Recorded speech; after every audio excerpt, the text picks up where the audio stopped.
বাঙুর হাসপাতালে রক্ষীর দাদাগিরি ছবি দেখাবো। হাসপাতালে ঢোকা নিয়ে বচসায় মারধর, স্ত্রীরোগ ওয়ার্ডে ঢোকা নিয়ে গন্ডগোল। যে ছবি দেখছেন বাঙুর হাসপাতালের ছবি। বাঙুর হাসপাতালে রক্ষীর দাদাগিরি, হাসপাতালে ঢোকা নিয়ে বচসায় মারধর করা হয়েছে পর্যন্ত।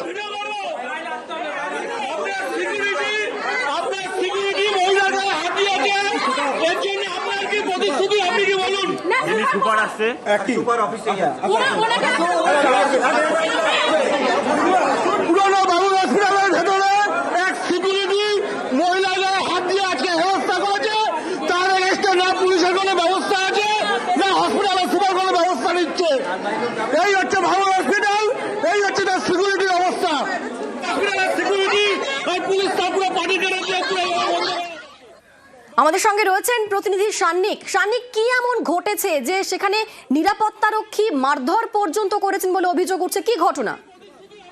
দেখো, যে অভিযোগ উঠছে মূলত টালিগঞ্জের এমআর বাঙুর হাসপাতালের যে গাইনি ওয়ার্ড, সেই ওয়ার্ডে রাজপুর সোনারপুরের একজন রোগী তিনি ভর্তি ছিলেন।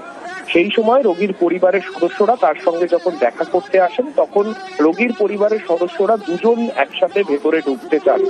সেই সময় নিরাপত্তারক্ষী তিনি তার দায়িত্বে ছিলেন, তিনি জানান নিয়ম রয়েছে একজনের বেশি ভেতরে প্রবেশ করা যাবে না।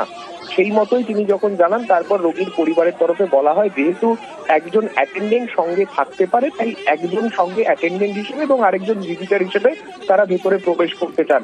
সেই যুক্তি নিয়ে দুপক্ষের মধ্যে কথা কাটাকাটি এবং তারপরেই রোগীর পরিবারের অভিযোগ সেই সময় তাদেরকে ধাক্কাধাক্কি করা হয় প্রথমে, এবং যারা পুরুষ আত্মীয় ছিলেন তাদেরকে মারধর প্রথমে করা হয়। এবং যখন বাড়ির মহিলারা তারা যখন তাদেরকে জিজ্ঞাসা করেন কেন মারধর করা হচ্ছে, সেই সময় তাদেরকেও ধাক্কা করা হয় বলে অভিযোগ করা হয়েছে রোগীর পরিবারের তরফে। এবং এই গোটা বিষয় নিয়ে তারা প্রথমে হাসপাতাল কর্তৃপক্ষের কাছে লিখিতভাবে সেই নিরাপত্তা রক্ষীর বিরুদ্ধে অভিযোগ দায়ের করেছে, এবং সেই অভিযোগের পরে তারা হাসপাতালের গেটে বেশ কিছুক্ষণ তারা বিক্ষোভ দেখান।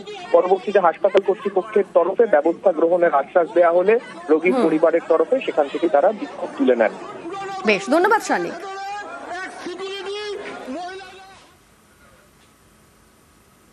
বরানগরে পুরসভার পার্কে গাছে কোপ, সরকারি পার্কে গাছ কাটার অভিযোগ বিরোধীদের দাবি মানতে নারাজ পুরপ্রধান। নিয়ম মেনেই আগাছা সাফ, এমনটাই দাবি করছেন পুরপ্রধানের দাবি মানতে নারাজ বিরোধী শিবির। আদালতে যাওয়ার হুঁশিয়ারি বিরোধীদের।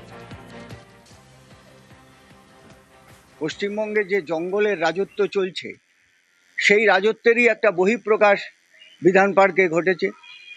পরিবেশের যে ভারসাম্য রক্ষার যে কাজ, সেই কাজ তৃণমূলের কাছে আশা করা যায় না। ওদের লোকেরা এটা করেছে। এই ধরনের 30, 40, 50 বছরের যে গাছগুলো ওখানে ছিল, সেগুলোকে কেটে সাফ করেছে। আমরা এই গাছ কাটার প্রতিবাদ করি, শুধু করি না, এটা যেমন আমরা রাস্তায় প্রতিবাদ করব, এটা নিয়ে আমরা আদালতেও যাব। আজকে আপনারা দেখছেন বরানগরে যে বিধান পার্কে গাছ কাটা হয়েছে, এটা উন্নয়ন নামে একটা চুরি হচ্ছে।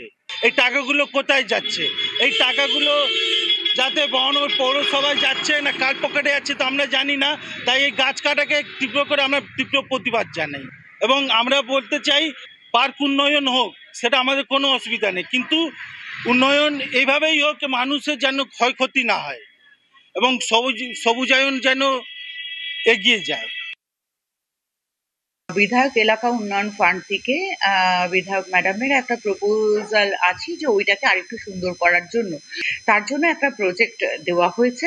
তো সেটা তো খারাপ কিছু হচ্ছে বলে তো আমার জানা নেই। না, আমার যতদূর জানা যে ওখানে কোনো অর্থকরী বড় গাছ ছিল না, কিছু বুশ থাকতে পারে, সেটা হয়তো পরিষ্কার পরিচ্ছন্ন তো করতে হতেই পারে। আমার মনে হয় যে আলটিমেটলি এই প্রজেক্টে এলাকার মানুষই উপকৃত হবে। এবার নামখানার ছবি দেখাবো। নামখানায় দেদার ম্যানগ্রোভ গাছ কাটা চলছে, ম্যানগ্রোভ কেটে সাফ করে দেওয়া হচ্ছে, এবং সেই ম্যানগ্রোভ কেটে মাছের ভেড়ি। নারায়ণপুর গ্রাম পঞ্চায়েতের ঈশ্বরীপুর এলাকার ঘটনা। হাতানিয়া দোয়ানিয়া নদীর পাড়ের জঙ্গল কেটে সাফ হচ্ছে। আমাদের সঙ্গে রয়েছেন প্রতিনিধি বিশ্বজিৎ, একের পর এক ম্যানগ্রোভ কাটা হচ্ছে, প্রশাসনের নজরদারি নেই? একেবারেই দেখো, প্রশাসনের নজরদারি তো নেই। তো তোমাকে বলে রাখি, এই যে ঈশ্বরীপুর এলাকা, নারায়ণপুর গ্রাম পঞ্চায়েতের ঈশ্বরীপুর এলাকা, এই এলাকা প্রতিটা প্রাকৃতিক বিপর্যয় এলে কিন্তু সব থেকে বেশি ক্ষতির মুখে পড়তে হয় এই এলাকাতে। এবং সেখানেই যেটা দেখা যাচ্ছে যে নদীর চরে, একেবারে হাতানিয়া তোয়ানিয়া নদীর যে চর, সেই চরে গজিয়ে উঠেছে ম্যানগ্রোভ। এবং সেই ম্যানগ্রোভ কিন্তু স্থানীয় কিছু মানুষজন তারা জ্বালানির কাজে ব্যবহার করে বলে সেই ম্যানগ্রোভ কিন্তু একেবারে হাজার হাজার গাছ কেটে পুরো পরিষ্কার করে দেওয়া হচ্ছে। এবং এটা আজকের নয়, বেশ কিছুদিন ধরে কিন্তু এই ঘটনা ঘটছে এবং প্রশাসনের নজরদারি এড়িয়ে এই কাজটা করা হচ্ছে বলে অভিযোগ। এর পাশাপাশি যেটা বলছিলাম যে প্রাকৃতিক বিপর্যয় আমরা বারে বারে দেখেছি, এই যে ঈশ্বরীপুর এলাকা বারে বারে ক্ষতিগ্রস্ত হয়েছে, বাঁধ ভেঙে গিয়েছে, জল ঢুকে গিয়েছে, মানুষজন প্লাবিত হয়ে পড়েছে, ঘরের মধ্যে আটকে পড়ে রয়েছে, এরকমও ঘটনা ঘটেছে। কিন্তু মানুষের মধ্যে যে সচেতনতা, সেইটা কিন্তু কোনো রকম ভাবে নেই। এবং তাদের বাড়িতে গ্যাস থাকলেও বন থেকে ম্যানগ্রোভ কেটে একেবারে জ্বালানি সংগ্রহ করছে এমনটাই অভিযোগ। ধন্যবাদ। গ্রামের লোক কেটে আনছে ওরা জ্বালান দেওয়ার জন্য। কোথা থেকে? ওই বাইপাস থেকে, জঙ্গল থেকে। না, এই গাছগুলো তো বিভিন্ন ঝড় ঝাপটায় তো আপনাদেরই কি রক্ষা করে, এইগুলো কি এইভাবে কাটা হচ্ছে? ওরা বলছে না তো কিছু, মানে ওরা এইভাবেই কাটে। সবাই কেউ দেখান নেই? না, কেউ দেখান না। এর প্রচুর সংখ্যক গাছ পড়ে রয়েছে। আপনি গিয়ে দেখুন না, প্রায় সবার বাড়িতে বাড়িতে পাবেন। আপনাদের মুখ থেকে আমি শুনলাম প্রথমে, যেখানে আমাদের ফরেস্ট ডিপার্টমেন্ট এবং আমাদের যেটা ইরিগেশন ডিপার্টমেন্ট, ইনাদেরকে নিয়ে আমরা বারবার আমরা কোঅর্ডিনেশন মিটিং করেছি এবং সেখানে প্রকৃতভাবে ম্যানগ্রোভ কাটাটা একেবারেই সেটা গ্রহণযোগ্যতা নয় এবং সেটাকে মানাও যায় না। সেক্ষেত্রে কিছু অসাধু ব্যক্তি যদি এই সমস্ত কাজ করে থাকে, আমার মনে হয় সেটা আমরা প্রশাসনকে জানাবো এবং তার দ্রুততার সঙ্গে যাতে সেই ব্যাপারে আমাদের প্রশাসন হস্তক্ষেপ করে। বাঙুর হাসপাতালে রক্ষীর দাদাগিরি, ছবি দেখাবো। হাসপাতালে ঢোকা নিয়ে বচসায় মারধর, স্ত্রীরোগ ওয়ার্ডে ঢোকা নিয়ে গন্ডগোল। যে ছবি দেখছেন বাঙুর হাসপাতালের ছবি। বাঙুর হাসপাতালে রক্ষীর দাদাগিরি, হাসপাতালে ঢোকা নিয়ে বচসায় মারধর করা হয়েছে পর্যন্ত।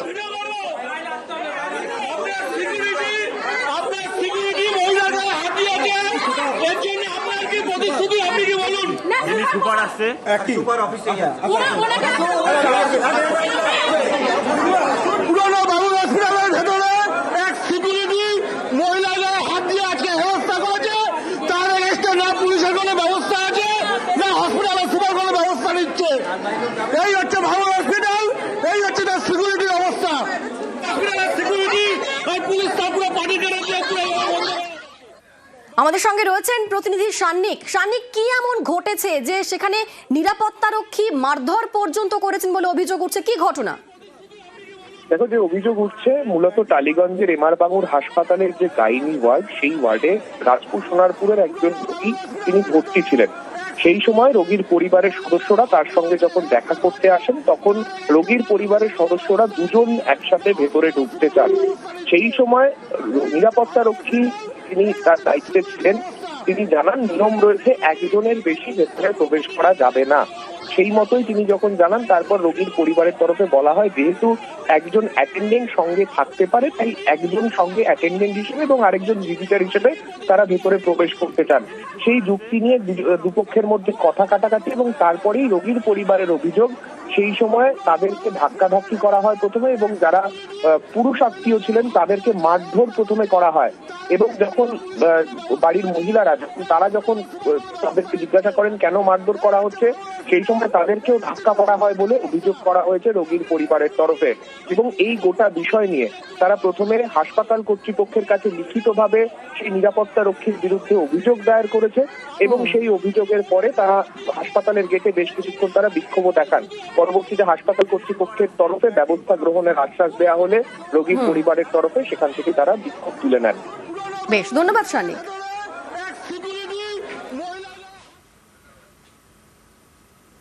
বরানগরে পুরসভার পার্কে গাছে কোপ, সরকারি পার্কে গাছ কাটার অভিযোগ বিরোধীদের দাবি মানতে নারাজ পুরপ্রধান।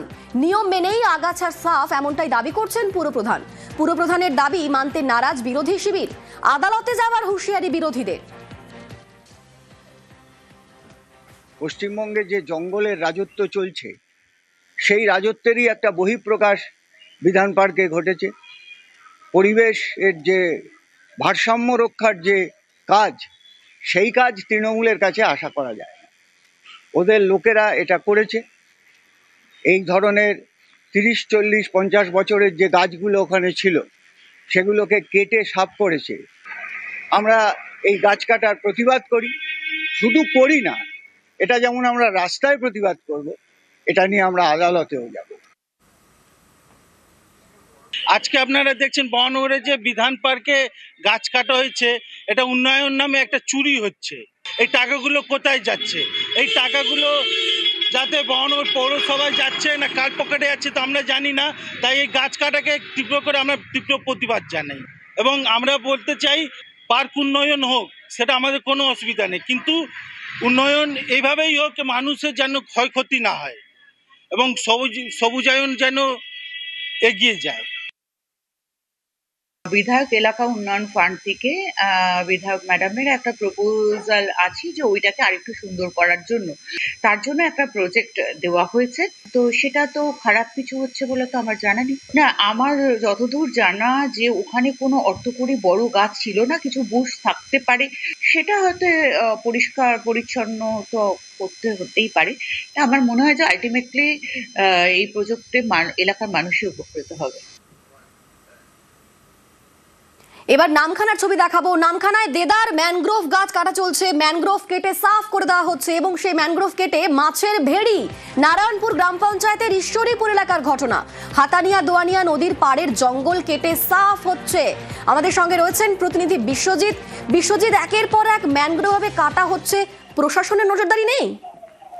একেবারেই দেখো, প্রশাসনের নজরদারি তো নেই। তো তোমাকে বলে রাখি, এই যে ঈশ্বরীপুর এলাকা, নারায়ণপুর গ্রাম পঞ্চায়েতের ঈশ্বরীপুর এলাকা, এই এলাকা প্রতিটা প্রাকৃতিক বিপর্যয় এলে কিন্তু সব থেকে বেশি ক্ষতির মুখে পড়তে হয় এই এলাকাতে। এবং সেখানেই যেটা দেখা যাচ্ছে যে নদীর চরে, একেবারে হাতানিয়া দোয়ানিয়া নদীর যে চর, সেই চরে গজিয়ে উঠেছে ম্যানগ্রোভ। এবং সেই ম্যানগ্রোভ কিন্তু স্থানীয় কিছু মানুষজন তারা জ্বালানির কাজে ব্যবহার করে বলে সেই ম্যানগ্রোভ কিন্তু একেবারে হাজার হাজার গাছ কেটে পুরো পরিষ্কার করে দেওয়া হচ্ছে। এবং এটা আজকের নয়, বেশ কিছুদিন ধরে কিন্তু এই ঘটনা ঘটছে এবং প্রশাসনের নজরদারি এড়িয়ে এই কাজটা করা হচ্ছে বলে অভিযোগ। এর পাশাপাশি যেটা বলছিলাম যে প্রাকৃতিক বিপর্যয় আমরা বারে বারে দেখেছি, এই যে ঈশ্বরীপুর এলাকা বারে বারে ক্ষতিগ্রস্ত হয়েছে, বাঁধ ভেঙে গিয়েছে, জল ঢুকে গিয়েছে, মানুষজন প্লাবিত হয়ে পড়েছে, ঘরের মধ্যে আটকে পড়ে রয়েছে, এরকমও ঘটনা ঘটেছে। কিন্তু মানুষের মধ্যে যে সচেতনতা, সেইটা কিন্তু কোনো রকম ভাবে নেই। এবং তাদের বাড়িতে গ্যাস থাকলেও বন থেকে ম্যানগ্রোভ কেটে একেবারে জ্বালানি সংগ্রহ করছে এমনটাই অভিযোগ। ধন্যবাদ। গ্রামের লোক কেটে আনছে ওরা জ্বালান দেওয়ার জন্য। কোথা থেকে? ওই বাইপাস থেকে, জঙ্গল থেকে। না, এই গাছগুলো তো বিভিন্ন ঝড় ঝাপটায় তো আপনাদেরই কি রক্ষা করে, এইগুলো কি এইভাবে কাটা হচ্ছে? ওরা বলছে না তো কিছু, মানে ওরা এইভাবেই কাটে। সবাই কেউ দেখান নেই?